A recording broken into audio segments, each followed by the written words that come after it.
has taken over. Let's go. It's Ferrall. Coast to coast. Steaks, chicks, stacks. You and I are going to make a lot of money. It's Ferrall, coast to coast.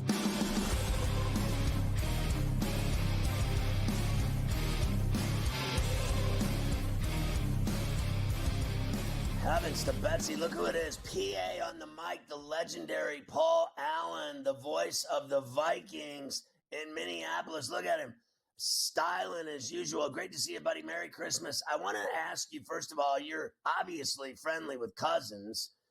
You called a ton of his games, and you're friends with him.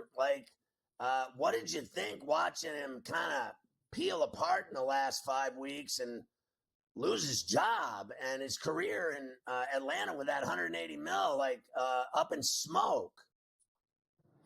Merry Christmas, Scotty. I'd like to unfurl a quick little old school bit, if you don't mind. You ready? Yeah. 3, 2. How can I be the man? You the man. You don't want to start the man with the man with the man. Haymaker. Now that's for the old school K-fan and KMBR people. All right, 3, 2. Yeah, no doubt. I called all of Kirk's games when he was here. He got better every single year. His 25 games with Kevin O'Connell were fantastic. He was on an MVP pace last year. Then he popped the Achilles at Lambeau. And the situation in Atlanta is, just think Sam Darnold, okay? I mean, Kirk is markedly more accomplished than Darnold. But just take what Darnold has done this year, basically, having struggled the majority of his career, go to the other side when you leave the O'Connell covenant, because the coaches here are high end, and you have Justin Jefferson, Jordan Addison, TJ Hawkinson, Aaron Jones, and so on. Well, Kirk doesn't have that anymore, and that's no affront to. I love Darnell Mooney. I think Darnell Mooney is one of the most underrated players in the National Football League, but I don't think too many would think Drake London, Mooney, and Kyle Pitts are in the conversation that we just had. So, or the example we just laid out. So I think Kirk's feeling that a little bit, probably second guessing some things, and we'll see what the rookie can do.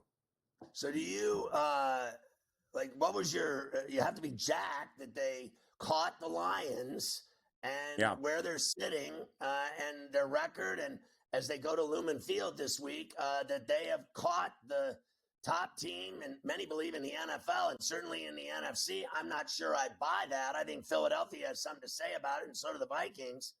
What's your feeling about where you are right now? Oh, it's fantastic. It generally speaking, doing the 9 to noon K-Fan show, and like you do here coast to coast, and a lot of radio people, they'll understand that into the season, the audience, especially from a team's play-by-play guy who has a radio show, there's a certain expectation for a record prediction. I couldn't come up with like a number this year. Is what I said is, for whatever it's worth, in all the years that I've called this team's games, I think I know what a playoff team looks like.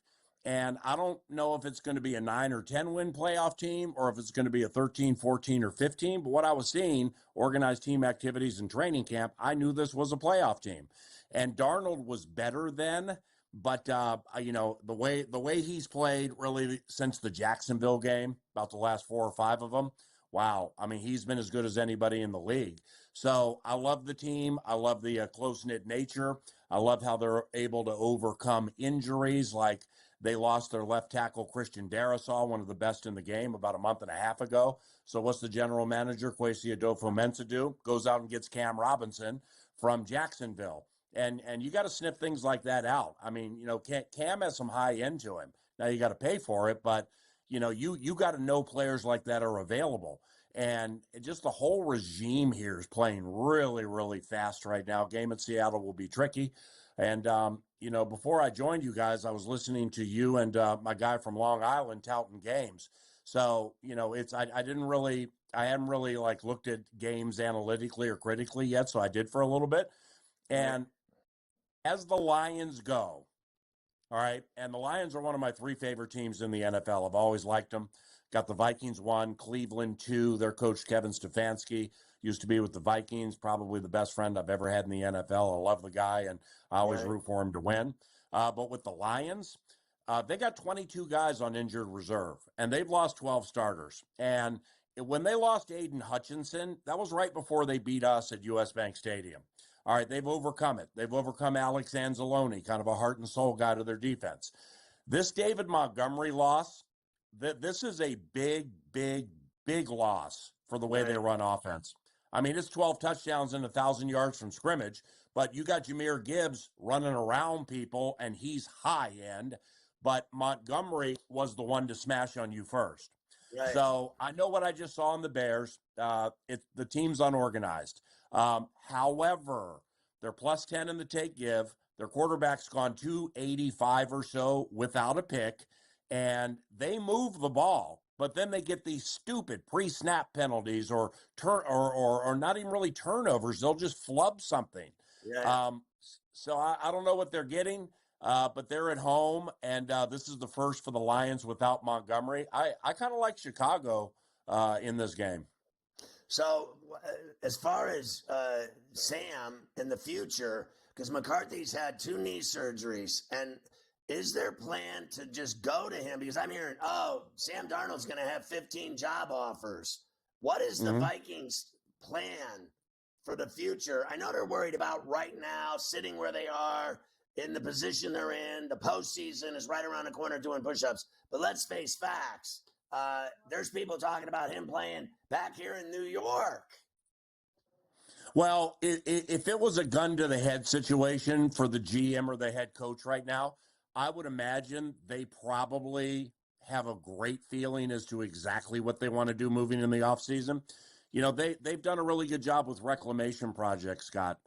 Sam would be that. We got this defensive lineman, former first-round pick, I believe by the Chargers, named Jerry Tillery. Everybody considered him a bust. He's having the best season of his career. Jonathan Grenard, Blake Cashman, Andrew Van Ginkel, Byron Murphy Jr., they're all having the best seasons of their career. Van Ginkel. Van Ginkel's the bomb. He's a badass. So with that said, Sam, I don't know what they're going to do. And working with the team, yet doing a radio show, it obviously has some tricky balance to it. But over the years, I've just learned when to push and when not to push. And that's not a question I'm going to ask on the inside right now. When the season's over, I'm quite positive I'll have the answer. If I were to use discernment, putting a franchise tag on him at $38 million and moving from there seems to be the right business way to do it. Right. Because if he's really going to get 35 a year and some Cousins-esque $100 million promised, I just don't see it happening here, because we have another reclamation project, by the way. You know who he is. You're based in the NYC.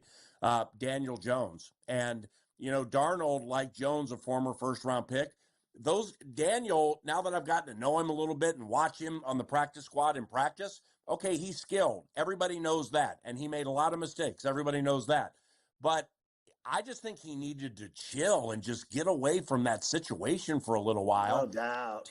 Take a deep breath and then work with these Kevin O'Connell probably is going to be coach of the year. He's favored, and he's gone favored the last 3 weeks. So you know how that works. Those are a lot of dimes rolling in on KOC. Son. Don't be dissing on my Steelers and giving your coach an award that the Steelers coach is going to get, son. You know that he's going to get. You know what? I love Mike Tomlin. I want to ask you about your brilliant career calling games. I got 20 seconds. You're the best in the NFL calling games. You're so crazy. I love listening to you call games. I know you're having fun. Merry Christmas. Merry Christmas. And you look at that mane of hair on his head. Look at all that hair he's got. He's just rocking. I could not be the man that had a hair with a man. I love you, bro. Happy New Year.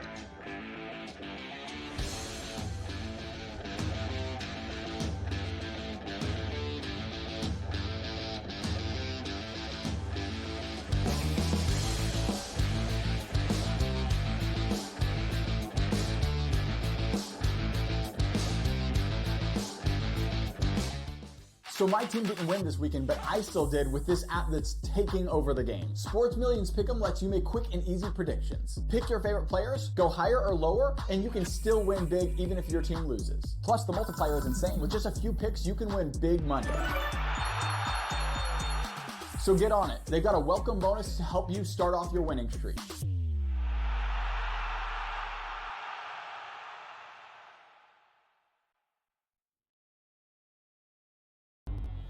two guys that can do it all. Too much electricity this morning. This is a good time. We're having a lot of fun. I had to do a triple take. Ka-ching! Why? Because of parity. I didn't mean to offend. Yeah, it's not going to happen. Load management is a dirty word. Let him rip. You know what?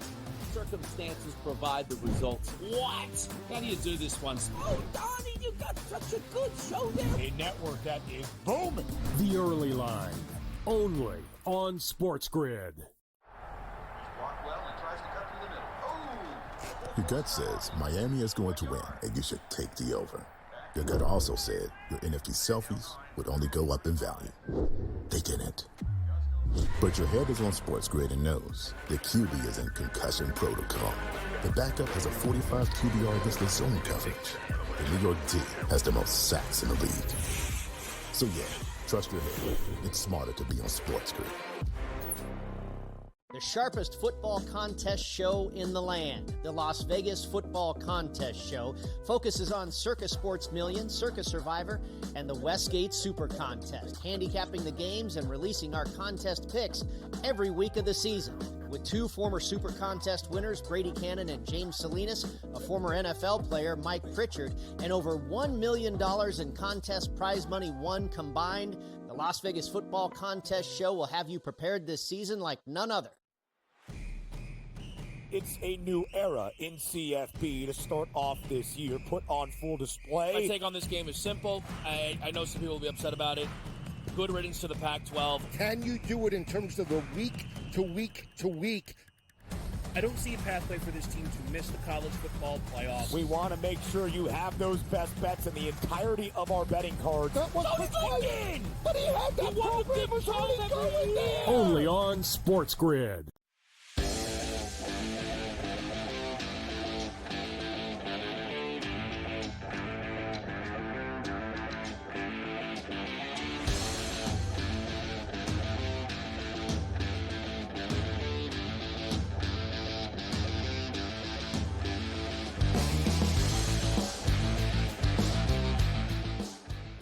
All right, let's talk a little bit about your boy Josh Allen here, Carver High. Yes, let's do that as the Bills get ready to be home against the Patriots. They'll see the Patriots twice over the last 3 weeks of the season. This Pats, Jets, Pats is how the Bills are going to finish up here for their year. Yeah, win. Hopefully that means 14-3 is where they're going to go. Now, this exactly is a very big. That's exactly where they're going. This is a very big number coming up on Saturday. 14.5 is what the Bills are laying at home against the Patriots. But did you know Allen, as a favorite of more than 10 points the last 3 years, only won 6-1 against the spread? I'll tell you this. That's going to 2-6-1 on Sunday because I got a feeling they're going for that record too. 9 straight games, scoring 30-plus points. You know they love beating up on the Patriots ever since, they beat them up for 20 years. I think they'll cover. I don't like laying those numbers, but this is like the Ravens and the Giants last week. I think you just go ahead and go for it. I think they smash them. Oh, they're going to score 45 points on the Patriots. Wouldn't surprise me. Wouldn't surprise me in the least if they were able to do that. Listen, he went 3-3, then he went 2-2. I wouldn't be surprised if he goes 4-4. Last 2 weeks, 704 passing yards, 150 rushing yards, 5 passing touchdowns, 5 rushing touchdowns. All that with no turnovers. The past 2 weeks so against great the Rams that they started calling him the Alien. Yes, he has. I like that nickname, the Alien, for Josh Allen. And I also like this. The glaring eyes, they got him with the glowing eyes, the whole deal. I don't mess Gotta around have with the aliens. glowing eyes. Nobody likes them, especially, with all the drones and the orbs flying around lately. Nobody wants to get involved with any of that. So I do like the NFL Network's game day show that they do with Ison and Warner and all of them. That they, it's just a great show. So anyway, and Mooch is on there, and the guy McCoy, right, from the Buccaneers. So anyway, they had McAfee on, and everyone gets a kick out of Pat McAfee. But Pat McAfee last week said on that show, I heard him say it, that we would kick aliens' asses. And like if they, because they were talking about the drones flying, and that if there were aliens coming down, that we would, as a nation, that we would kick all of their asses. And I just have a hard time with that based on, like, I don't mess with aliens, okay? You think you're going to beat up an alien until he severs your neck off of your head with a razor reach out, and he's got big eyes, and they have superpowers, and they're from other, satellites and stars and places in the Galactica, and they know how to chop down humans like machetes, like wood chippers. They would deal with us. We're going to take on aliens and win in one-on-one. He said Oklahoma drill. We'll put them in an Oklahoma drill.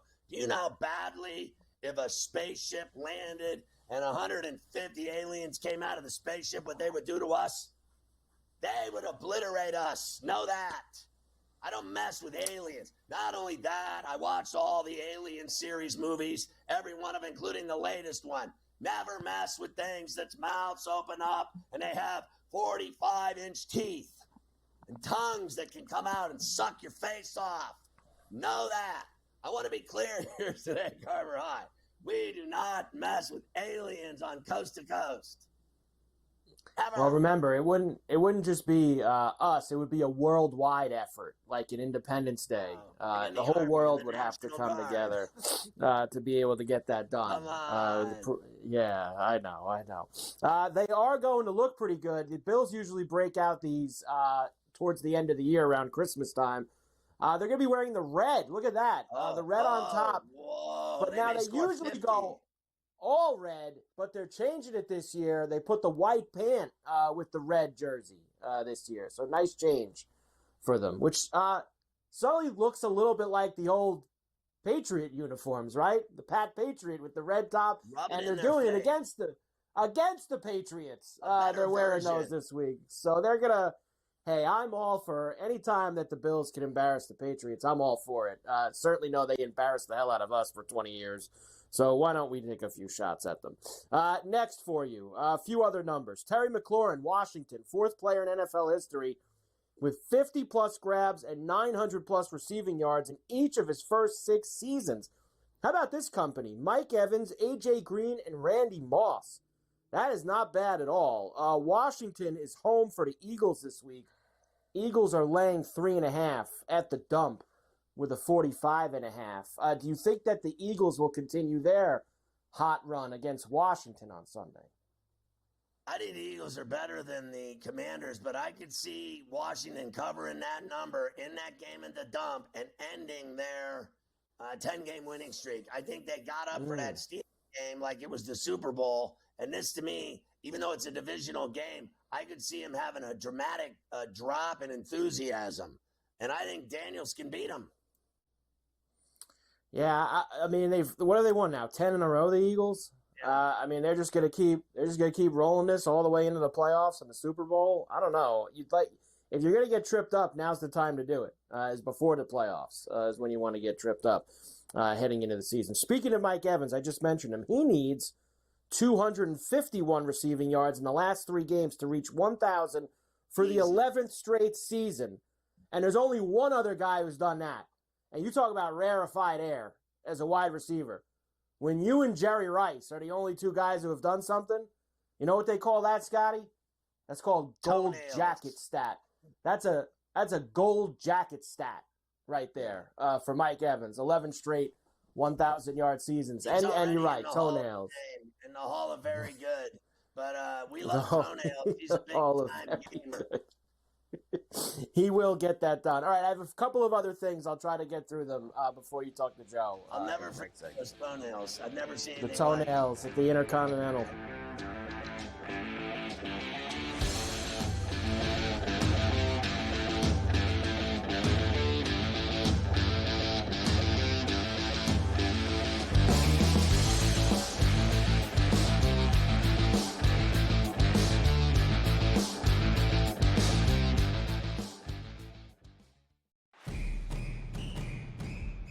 I'm actually not even on a side today. Yeah. And I'll get to that.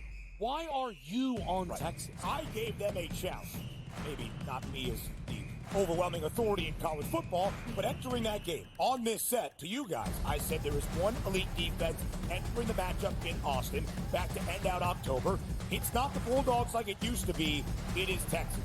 College football today, only on SportsGrid.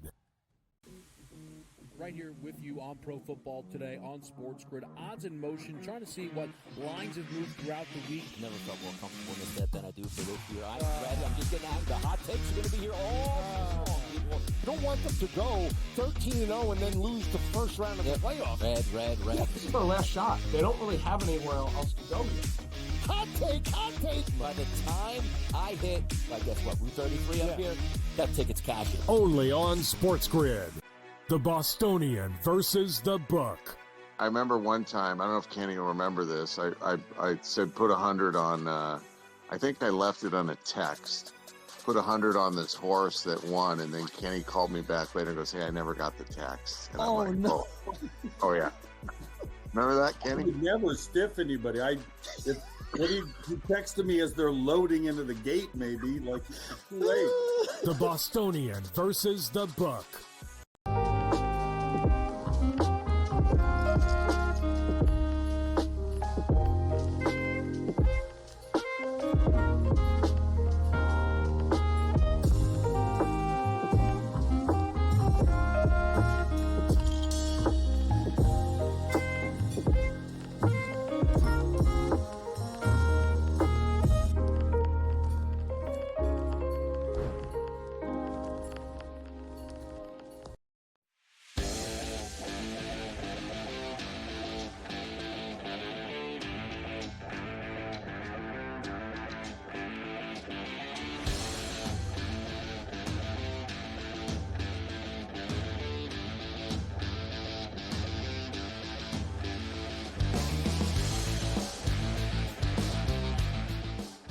We're still talking NFL Pain Day skinny, which is essential. It is essential. A couple of other things. You sent me this story yesterday. It was the Browns' biggest mistake in the last 25 years that they got rid of Baker Mayfield. Now, they've made a lot of mistakes in the last 25 years, but I guess you could put that kind of right at the top, right? I mean, none more glaring than that. I mean, honestly, like, how stupid are you to let that talent go like he was a bag of donuts? I mean, honestly, not only has he thrived, he is literally one of the best quarterbacks in the entire league. I mean, without a doubt. Like, what a gamer. Do you realize there is one guy since 23, and we're about to turn the corner into 25. So in the last 2 years, there's one guy that has 60 tutties, Baker Mayfield. That is crazy. That is absolutely crazy. He is a pure gunslinger. That's all there is to it. And they have had such a tragedy and disaster plan ever since with their crappy decisions. I thought the owner Haslam's decision to give all that money to that freak, that sex fiend, was an absolute, just what a lobotomy that was. They cut his brain out of his head when he made that decision. And then, let's face facts, famous Jameis sucks. He's just funny. That's the thing. People love him, but he sucks. And then Robinson, there's not enough of a taste to know if the dinner's good yet. All I know is they had Baker Mayfield, and they treated him like he was a criminal. And they let him go. And look at him now. He's laughing all the way to the bank, and especially with that $100 million he got down there in Tampa. And believe me, let me just tell you something. Living in the Gulf Coast in Tampa, and I used to live down there in Siesta Key when I was a kid, it makes Cleveland, it's like having diarrhea. You know what I mean? Honestly, you live in Cleveland, it's diarrhea compared to living in Tampa. And that's the only way I can describe it. Listen, I'm from Pittsburgh. I know all about gray and gloomy, okay? Cleveland, you're in that club too. Don't tell me Tampa. He's down there with all that money living in Tampa. Christ, I'd be surprised he and his wife don't have a yacht. Worst decision ever the Browns ever made. Right there. That's the worst decision. It set them off in a pretty bad way. Money, that freak, that sex fiend. Yeah, I mean, he won. He had their first playoff win since '94. He broke the rookie touchdown record. You know, he did a lot of stuff there, and they just, nah, this guy's no good. We'll get rid of him. The Browns are in for bad news again this week. They are going to start Dorian Thompson-Robinson, DTR, as Jameis heads. And you're right, Jameis sucks. He's just funny. Jameis can score you points. The problem is that he's also going to give the other team like 10 to 20 points a game. See, that's where it just doesn't work. He gives the other team the ball, which is a problem. Yeah. He gets too out of control. We don't want it. You can win. Here, take it. Go ahead. Have a blast. Joey Silk, 3-8 against the spread as a favorite of 7 or more points. This is 7.5 for the Bengals this week. Silk usually not great in these spots, touchdown or more. Well, where's the game? Is it in the dog pound? Cincinnati. Jungle. It's in the jungle. Look, he's beating the Browns. And I know he's had trouble with the Browns. I think most of his trouble with the Browns has been at the pound. I think he's going to pound them at the jungle. I think the Bengals right now, their offense is on, seamless. They're on seamless. They're just winning and looking good. I'll be honest with you. That's the team I was afraid of when the Steelers went to Cincinnati and kicked their ass. Now I'm afraid that they got to play this guy when he's hot and Chase is hot and Higgins is hot and they're hot. On January 5th, I'm going to see that. And I'm worried about this guy. He can beat the Steelers. Trust me, I've seen it. So he'll kick the Browns' ass this week. I don't care about those silly trends that you show me because all that. You give me enough of that stuff, I'll start speaking in tongues. Brock Purdy, of course, projected to sign a 5-year deal worth almost $300 million in the offseason. He makes $985K this year. You ready to give him $300 million? Good at young Brock Montana? No. Well, here's me. He was here, and now he's here. He has dropped off like a roller coaster. I don't care what anybody says. Who are you going to blame that on? You going to blame that on Brandon Ayuk? You going to blame that on Campbell? Who are you going to blame it on? Who are you going to blame it on? They blame everything on everybody out there, these cheese eaters. Trust me, they're going to blame him. They'll turn on him so fast like a weather system coming through there. He's already fallen off. I don't care what anybody says. Watch the tape.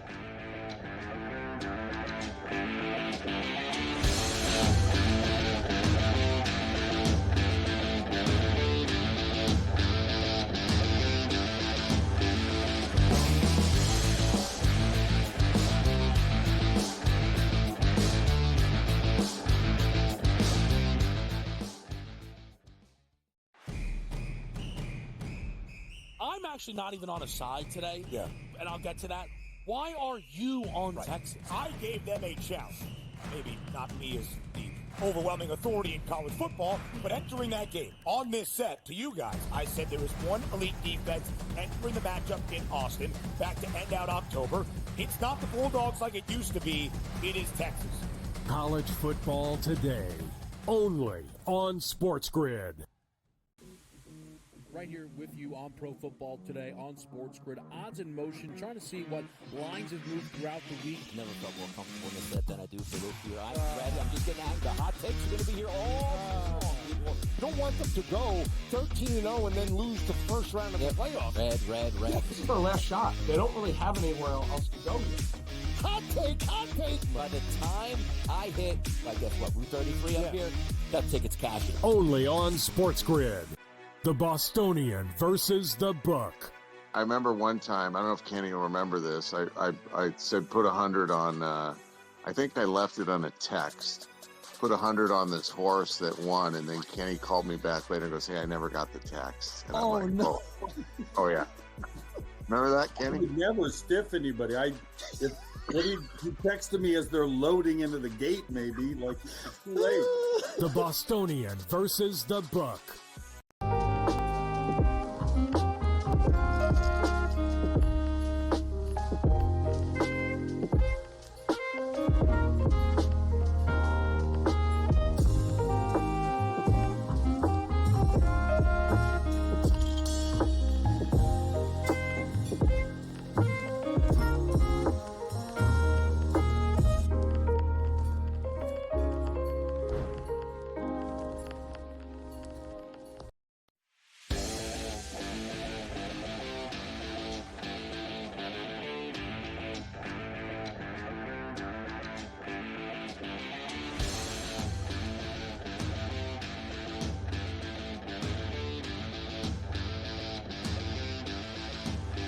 So if you're not a fan of Joe Beninati's, then you're not a hockey fan.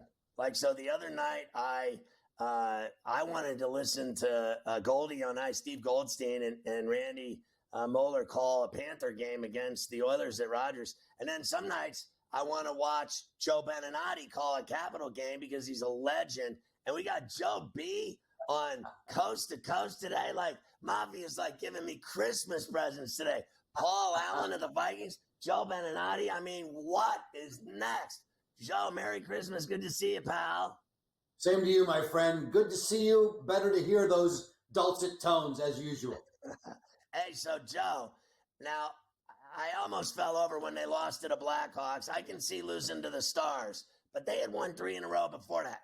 You know, I have a lot of hockey talk on this show periodically where we'll have like Denny Bernstein on, and we've talked about the Metro, and we're like, man, is it disappointing? And I said to him, the Devils and the Capitals aren't disappointing. I mean, they're loving life. True.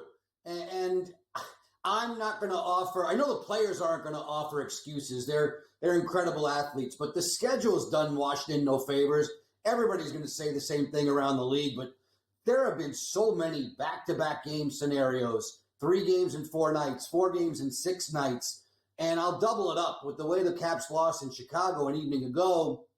Their normal travel, the team had a plane issue, couldn't get out of Dallas, really didn't fly into Chicago until the morning of the game. Again, this is me making excuses. This is not the players. They played poorly. It was as bad a game as I've seen from them in the last 2 periods an evening ago in Chicago in the entirety of the season. Prior to that, terrific run. Seesaw battle with the Devils for the Metro Division lead, for the conference lead, right there battling Winnipeg for the top spot along with Minnesota. League-wide. They've been unbelievably good on the road. They set a franchise record with a 10-game win streak before they went into Dallas this past Monday, Tuesday. That was a combination, Dallas-Chicago, which seemed to have tripped them up. But so many different reasons that we can talk about, Scotty, as for why they're playing well. But the big thing is they are playing extremely well, and we're already a third of the way into the season. One of the things I noticed was how great they've been on the road.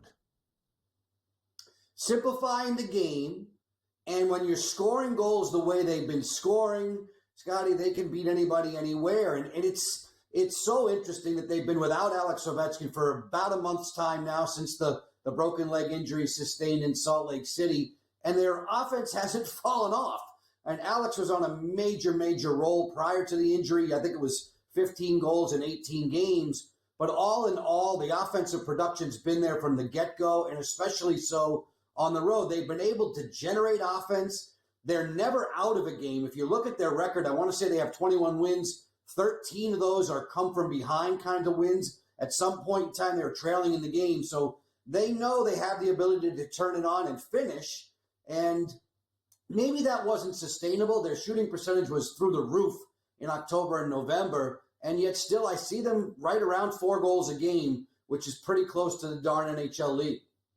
So this team, the guys that have held up the fort while he's been down have been unbelievable. I think Dylan's been killing it for him in the middle. He's racked up like 38 points. Name some of the other guys that have made, such an impact on this team. Because when he went down, you said it, he was on a heater. He was scoring. People were saying he's going to catch Gretzky this year. And he was playing. He looked like Alex from 10 years ago. Then he goes down, he breaks his leg. It sucked. Everybody was like, oh, there goes the season. It's over. But these guys stepped up big time. Who are the ones that you thought had the biggest impact? Well, I'm really glad you started with Dylan Strome. I think he's criminally underrated.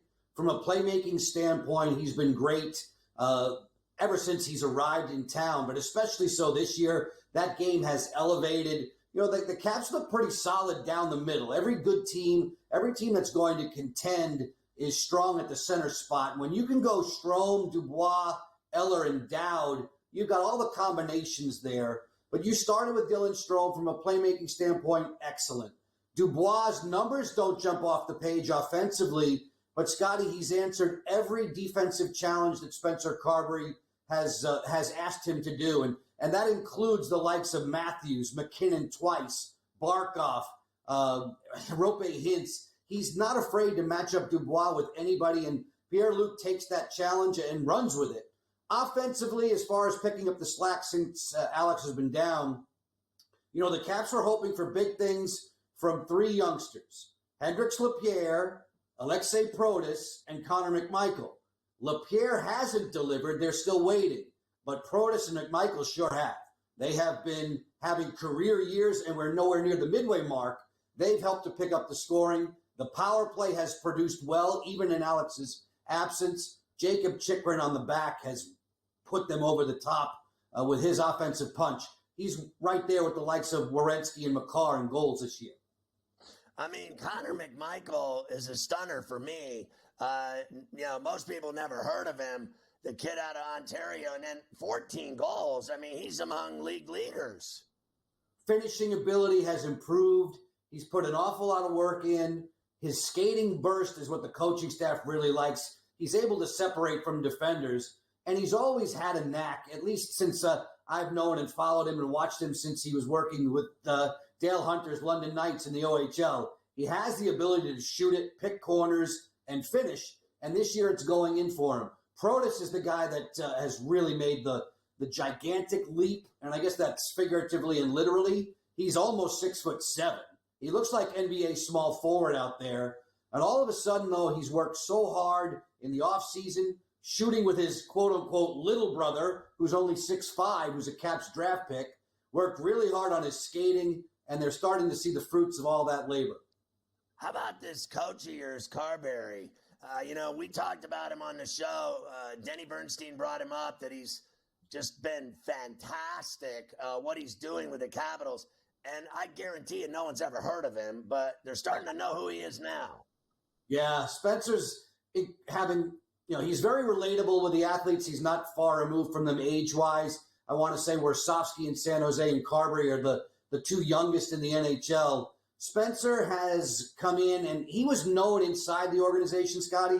He had worked with a club in South Carolina in the ECHL. He had worked successfully in Hershey in the American Hockey League, Coach of the Year, I want to say, in both levels. It's interesting. Warsofsky, Carberry, and coach in Colorado, Bednar, all have reached back to South Carolina roots. Spencer is incredibly intense. His system and scheme is very, very good. Give him credit last year. He was able to make a course correction. He wanted to play fast. They couldn't do it. He reworked things, still got him into the playoffs. This year, with the 7 guys they brought in the offseason, give credit to Brian McClellan and Chris Patrick. They brought guys in who could play in Carberry's system. They're still not the fastest team in the league, but they play fast. Their possession game's been very good. Their passing game's been really good. I can't wait to see the Christmas gift of the Capitals winning at the Garden in Boston, and then the New Year's Eve special back in D.C. to flip the year. Beat them again harder playing Boston on New Year's Eve. But listen to this. The next games that they have, Caps on Friday night playing the Canes in D.C. Then you got the Kings in. Penguins beat them in overtime last night on Raquel Welch's overtime winner. Remember Raquel Welch? She was a hottie. And then you got the Bruins, Leafs, Wings, and Bruins. Bruins on New Year's Eve. That's incredible.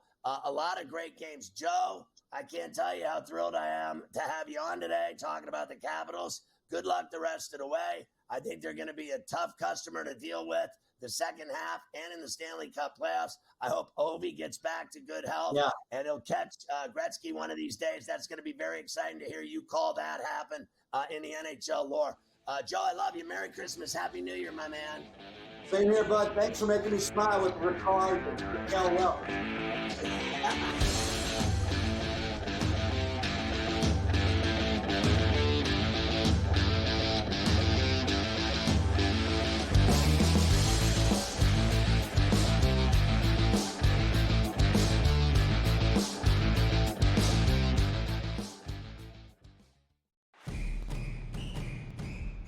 I'm actually not even on a side today. Yeah. And I'll get to that. Why are you on Texas? I gave them a challenge. Maybe not me as the overwhelming authority in college football, but entering that game on this set, to you guys, I said there is one elite defense entering the matchup in Austin, back to end out October. It's not the Bulldogs like it used to be. It is Texas. College football today, only on SportsGrid. Right here with you on Pro Football Today on SportsGrid. Odds in motion, trying to see what lines have moved throughout the week. Never felt more comfortable in this set than I do for this year. I'm ready. I'm just getting out. The hot takes are going to be here all long. You don't want them to go 13-0 and then lose the first round of the playoffs. Red. Yeah, this is their last shot. They don't really have anywhere else to go yet.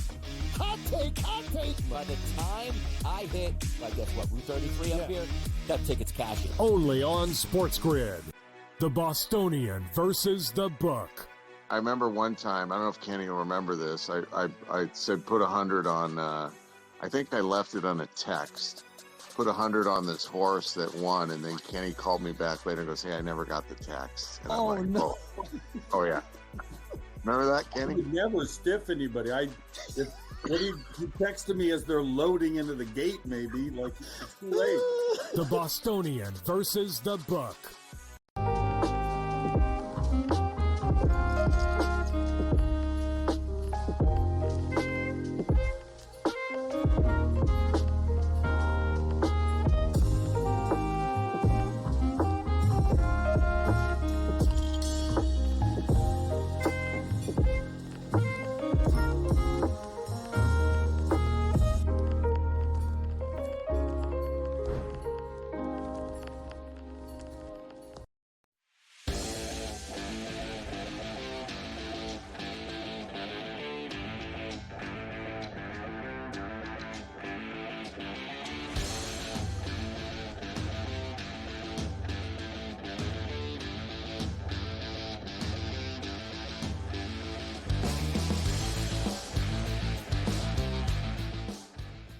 I mean, honestly, Carver High still has NFL skinny, which is huge. Yeah, I just have a couple of other things, and then we're going to move on for the rest of Coast to Coast. Arizona All-Pro safety Budda Baker, 3-year extension, $54 million, $30 million guaranteed for him. That's a nice payday. We did that story about Teddy Bridgewater coaching the high school football team and then winning the state championship, and they outscored teams by like 300-1. I don't know where he should stick to the coaching career. He's going to come out of retirement to make a return to the NFL after winning that state title. Why? You just start the coaching career. What are we doing here? Why? Dale. I don't understand. Yeah, somebody gave him bad advice. You know, maybe went down for breakfast and someone started talking to him in his ear about how great he is, and that you got to give it one more run, get the money while you can. He's doing just fine at Northwestern, wins the state championship. Now he's going to go back to what? Standing on the sideline.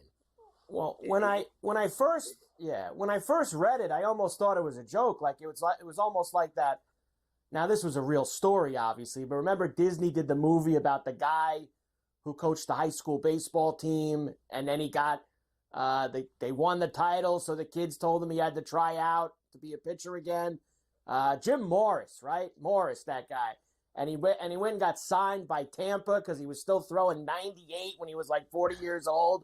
I thought it was like that. Like his kids, the kids must have put him up to this. Like if we win the state championship, you have to go and try being an NFL quarterback again. It just made no sense to me. We love Teddy, but he's finished. That's just the way that it goes. And he got hurt. How many concussions did Teddy have, by the way? We talk about two and some of these other guys all the time. Teddy had a lot of injuries and a lot of concussions. So please, Teddy, keep coaching high school football. Did he make a lot of money? Like, I mean, honestly. Yes, I would think so. All right. I always give this to you every week. Let's go through a couple of these. And there is starting to be some separation in these awards, including in the MVP, where you can now find Josh Allen this week at minus 1,000 to win the NFL MVP. Lamar Jackson 7-1. Barkley 14. I have seen people, Scotty, outraged about this. They are outraged that people say that the MVP award is over with 3 weeks left in the season, and they're outraged because Lamar Jackson has some better numbers than Josh Allen, and they're outraged that this is happening. Go take a look Josh Allen had better numbers than Lamar Jackson last year. Lamar Jackson won the MVP. It's the way it goes sometimes. It is the way that it goes. He's the MVP of the NFL. Deal with it. Let's just stop with all this nonsense. Josh Allen has already bagged it. It's already done. I mean, this guy, the day he had 3 tutties in the air and 3 rushing, the day that he ran and got a pitch pass from his receiver and he dove around the corner in the snow into the corner of the end zone, that was it. It was all over, but the shouting right then and there. Then the guy follows it up with 2 in the air, 2 on the ground. Like I said this week, what's he going to do? 4 in the air, 4 on the ground. What more does this guy do to not get this award? I mean, like, is there someone that doesn't like him or something? This is ridiculous. He's already the MVP. It's a done deal. It should be a done deal, and hopefully it will be. And listen, we know Lamar's a badass. We say that all the time here. Lamar is an absolute badass. There's no doubt about that. And he's not going to win the MVP again this year. You're just going to have to deal with it. Defensive Player of the Year. T.J. Watt is still minus 160. I've got him at right now. A little different from house to house. But Patrick Surtain has made some ground on him, Scotty. They're going to give the cornerback the award. They always find a way to take it away from T.J. Watt. And they're looking for it again this year. Okay, so the guy is so good, I get it, that no one ever throws his way. So yes. He really doesn't have to make any plays. And then T.J. Watt has to rush the quarterback on every single snap, and he's like a terrorist in the backfield. I mean, the guy is absolutely insane playing football at his position, going after quarterbacks. Patrick Surtain, no one will even throw his way. The guy doesn't even have to shower after games. What am I going to just give him an award because he never makes any plays? He doesn't make any plays. Last week, all he had to do was knock down 2 passes. I mean, a guy literally got out, took his helmet off, put a suit on, and got in his car, went to church. He never took a shower. I mean, honestly, stop. Watt has to work his ass off. He's double and triple teamed every time they snap a ball. No one throws to Surtain's side. Stop. Just stop it. You're not going to get an argument from me. You know that I think that there is no defensive player who's as impactful as T.J. Watt. They have screwed him before. And now they're going to say, if he misses this week or misses the neck with this injury, he didn't play down the stretch, blah, blah, blah, blah, blah. Coach of the Year, Kevin O'Connell's now minus 190, as I believe PA on the mic told you earlier. Dan Campbell plus 350. I've got Sean Payton, Dan Quinn, Andy Reid, Mike Tomlin. Now, on a little bit further down the list, I got to tell you, I get it. I know they want to give it to this O'Connell. I always like giving it to the team that gets in the playoffs that everyone thought was going to suck. I think it's Peyton, actually, right now. I think what Peyton's done in Denver is where I would go, and with a rookie quarterback. I thought it was Tomlin because they had him at 7.5 wins.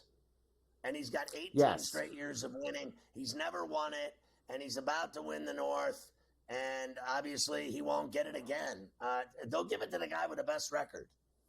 That'll be that. We shall see. We have a few weeks to go. These things change fairly quickly. And let me throw one more in at you before we move on. I watch the awards show in the I never NFL. watch it anyway. I just hope to collect tickets if I have them at the end of the year. Offensive Rookie of the Year, Jaden Daniels, of course, is the favorite. Now, Nix was making some ground on this, but this has now separated back out to where Nix is plus 650. Brock Bowers, 11-1. There on that one as well. Bowers a little further out on that board. I've seen Bowers move up quite a bit since that number. There you have it. There's nothing to say here. Jaden Daniels already It's going to be Daniels. I think there was that. The Hail Mary. They gave him the award early. There was that little lull for 2 weeks, but now they've gotten back on track. He's played great, and he's going to win that Offensive Rookie of the Year. There you go.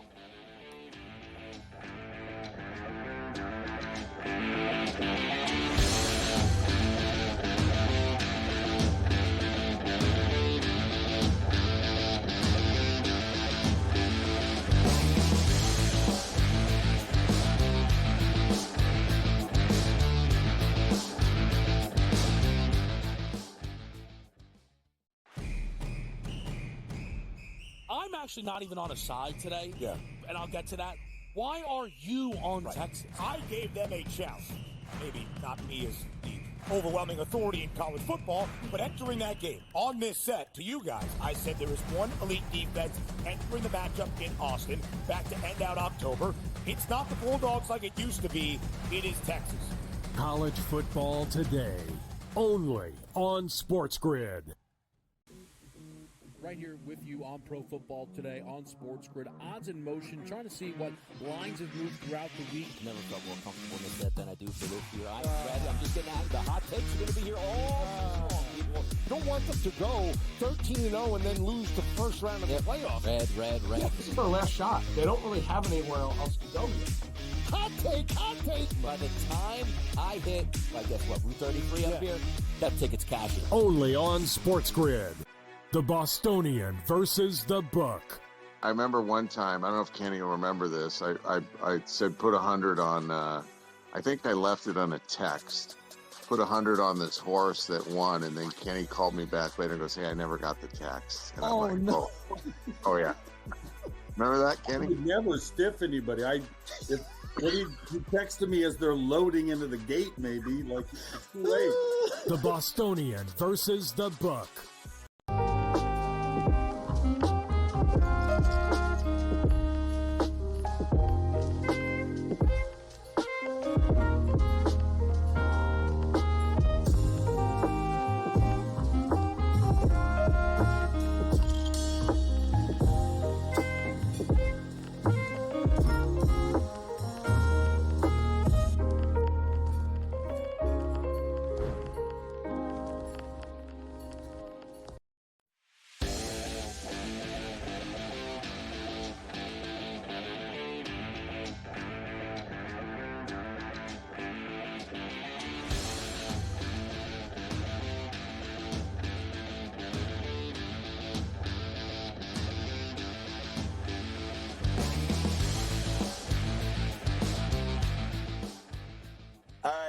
Carver High. There's a lot going on in college football, like tonight and the rest of the week. Even last night, we had a great game. That did end up being a great game last night, that Frisco Bowl, with Memphis getting the victory over West Virginia 42-37. Now, there were a lot of numbers out there, depending on which one you got. I know I was in the 4.5 crowd for Memphis, so that got me by with a win, but there was 5.5, 6.5. So depending on when you got it, you were a winner for that one. And the over, of course. But it was a fun game and very exciting. Which is on this show, and it was a push. And push for there, that's for sure. Last week it was a 4.5 when we were going through it. Western Kentucky and James Madison are in one of our favorite places tonight. Boca Raton. The Boca Raton Bowl, which we absolutely love every year. Right now it is James Madison minus 7.5 with a total of 50.5. Here's the best that I can give you about this game. Western Kentucky has like 25 guys in the transfer portal, but some of them are still going to play in the game, including starting quarterback Caden Veldkamp. So there's a lot of guys in the portal, some playing. So look out for that. Now, as far as James Madison goes, against Jacksonville State when they lost 52-7, didn't go very well for that. That's for sure. As far as James Madison goes, their quarterback got hurt, the Barnett kid, so he's going to miss the bowl game. They are going to have a backup quarterback in. They're missing a couple wide receivers. So there are guys out on both sides here for Western Kentucky and James Madison this evening in Boca. Actually, it starts in about a half an hour, Scotty. I guess it was 52-12 they lost to Jacksonville State in the title game. I'll say this, just with the news you just gave me on this game, I want no part of it.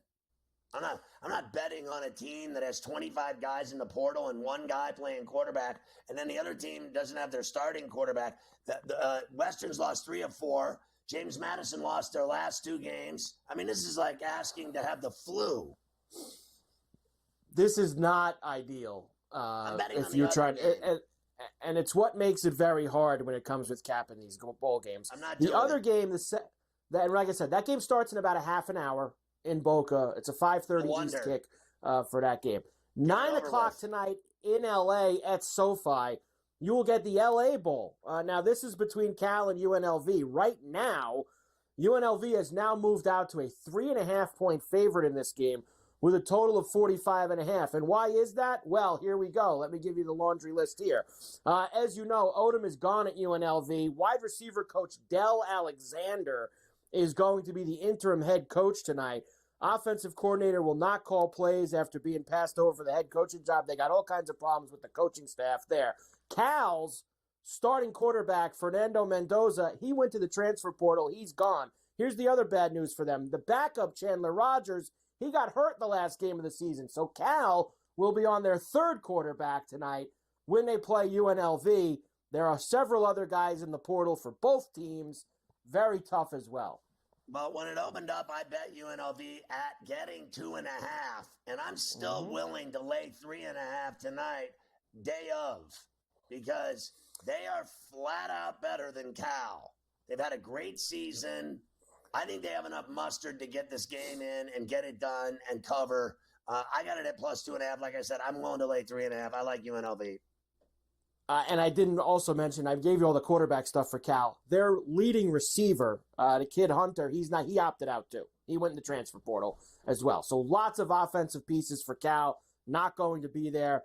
That also smells like could be an under 45.5. When you're talking about that many offensive pieces on both sides not being out there. So there you go. LA Bowl at SoFi tonight.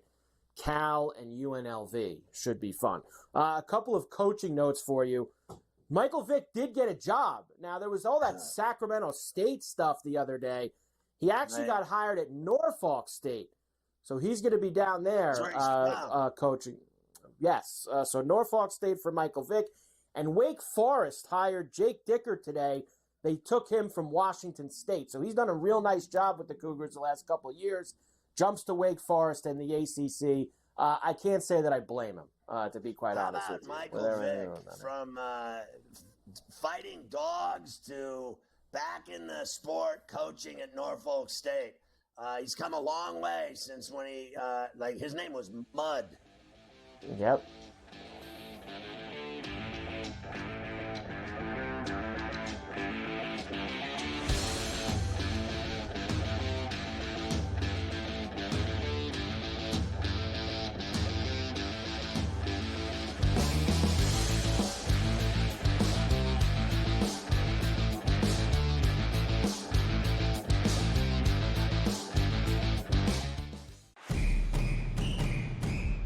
I'm actually not even on a side today. Yeah.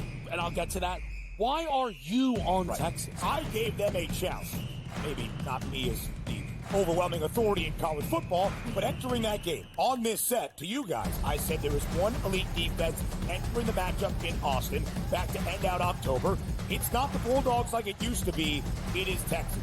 College football today, only on SportsGrid. How do you find some of this great talent that you've brought in, who are still early in their career, might not have a ton of tape on them yet? I've been around this business, man, for almost 20 years. So a lot of these guys will tell you that I popped into a lot of gyms, sparred or just worked on the side or, kind of worked out, just watching. I've always loved this sport, man. I think it's the greatest. And we want to continue to put on the next up-and-coming superstars. We know we got them. Only on SportsGrid. The NFL and college, they don't operate on the same timelines, right? UNLV's head coach just got, the Purdue job this morning, where I imagine, right, UNC probably needs to know from Bill. Let's say it's late December, and we see 7-8 teams open, and none of them want Bill. Then Bill's got to make a decision. Does he want to be a college head coach? Pro football today, only on SportsGrid. Two guys that can do it all. Too much electricity this morning. This is a good time. We're having a lot of fun. I had to do a triple take. Ka-ching! Why? Because of parity. I didn't mean to offend. Yeah, it's not going to happen. Load management is a dirty word. Let him rip. You know what? Circumstances provide the results. What? How do you do this one? Oh, Donnie, you got such a good show there. A network that is booming. The Early Line, only on SportsGrid.